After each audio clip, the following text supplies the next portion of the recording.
আল্লাহ তাআলা অন্য সব অপরাধ নিজ দয়া গুণে মাফ করলেও কোন বান্দার মনে আঘাত দিলে আল্লাহ সেটা মাফ করে না,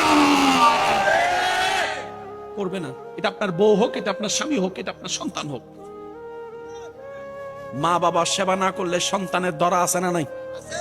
ঠিক তেমনি ভাবে সন্তানের উপর যদি মা বাবা জুলুম করে, মা বাবারও দরা আছে।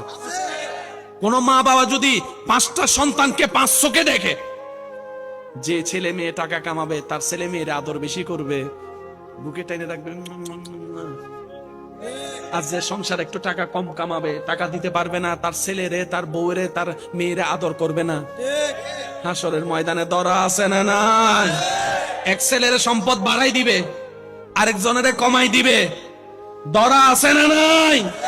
কারণ আল্লাহ তাআলা সন্তানকে যেভাবে বলেছেন মা বাবার হকের কথা, মা বাবাদেরকেও বলেছেন সন্তানের হকের কথা। এটার নামে ইসলাম। চিৎকার দিয়ে বলেন সুবহানাল্লাহ।